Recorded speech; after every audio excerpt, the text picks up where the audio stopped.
we have had some discussions before on this topic, but mukhang very particular yung inyong mga suggestions ngayon eh. Kasi ang sabi nga nila, di ba, now is the time if you want to do any significant changes in EDSA, dun sa traffic system natin, sa PUV system natin in particular, now is the time to do it kasi ngayon talagang pwedeng back to zero lahat. You can build from scratch. Exactly. Tell us, sir, about it. That's exactly what I wrote in my article. Don't waste a crisis in the Philippine Star. That was a Monday, May 11, I guess, no?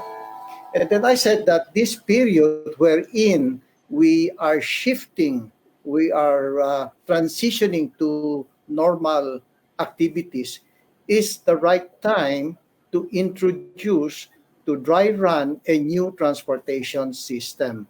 And through it, I can share with you some recent developments because Secretary Tugade invited me to a meeting with his transportation team. And, you know, the meeting extended up to 3 hours. And I can say in all confidence that all the concepts, the principles, the plans, the objectives of ours on both sides are all aligned.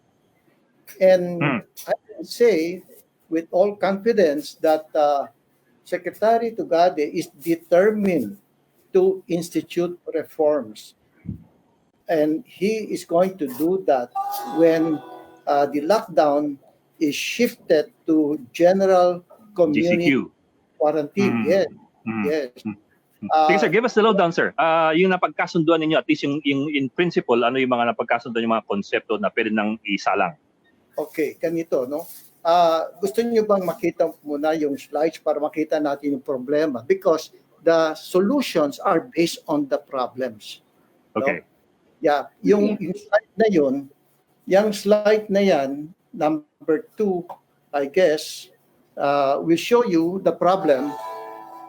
Slide number 2. Nandyan ang problema. No? Kitang-kita natin on both sides, baradong-barado. And at the center, nakikita natin the solution has been staring at us for 2 decades. The solution is a dedicated transit way like these rail tracks, no? So, ang mangyayari dito is that there will be a dry run and that a new busway will be established, will be put in place at the median beside the MRT tracks. Kasi sa ngayon, yung ating yellow bus lane, it has been there for decades. And we know for a fact it has been proven to be ineffective. Just look at that picture. The yellow bus lane are useless. So what we are suggesting is that we conform to the global standard. The universal... Lilinawin ko lang ito, if you don't mind. When you say the median and the lanes next to the, you're referring to the innermost lanes of EDSA. You're saying the innermost, okay, the innermost lanes are EDSA. Okay, go ahead. I have an illustration to show that, no? Para maliwanag, no? It will be adjacent to the MRT 3 tracks. And I have a picture to show that, no? You can go to slide number 5. Number 5. Yan ang konsepto, no? Look at the center box. The dedicated busway should be at the innermost lanes, adjacent to the MRT trucks. And when they are located there, they can be isolated from other traffic. They can be protected. So much so that, like in that previous slide, you saw that even if both sides are congested, the MRT3 continues to run. In the same manner, etong bagong busway na andyan sa loob, sa inner lanes, will not be disturbed.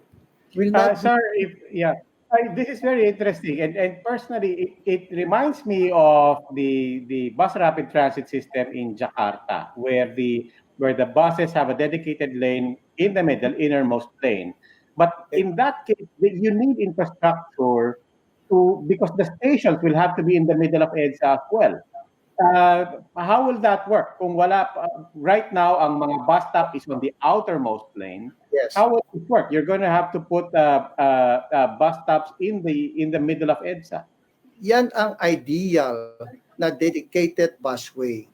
At the center island will be the passenger platform. It's just like a railroad, like a subway, And then on both sides of the platform will be the two busways, two-lane busways in each direction, So there you can see that the buses can continue to run without interruption from adjoining traffic because may separator yan, Now, your question is very relevant. How can passengers go to this center platform? Okay. Now, the MRT has overhead bridges. They can be dual purpose for this. Now, but then you mentioned that our buses now are equipped with right side doors. Slide number 7. Slide number 7 is the interim solution. Yan. Okay? Yan ang interim solution because the buses are equipped with right side doors. That's why yung temporary platform will be at the right side of the busway. June 1st. Yeah. June 1st ang target date of implementation Wow. or upon shifting to GCQ. Okay? Now, why is it? It's just a matter of 2 weeks because they've been working, I tell you. See, yung team ni Secretary has been working on route restructuring, on rationalization of franchises. These franchises were issued 30, 40 years ago with thousands of buses in Metro, 4,600 buses in Metro Manila. They have been working to sort this out.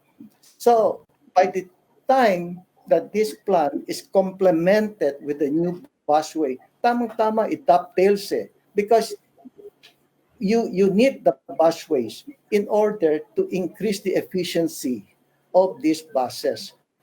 Kung halimbawa lang, merong ng restructuring of routes, merong franchise rationalization, but kung yan pa ring yellow bus lane na yan, it won't work.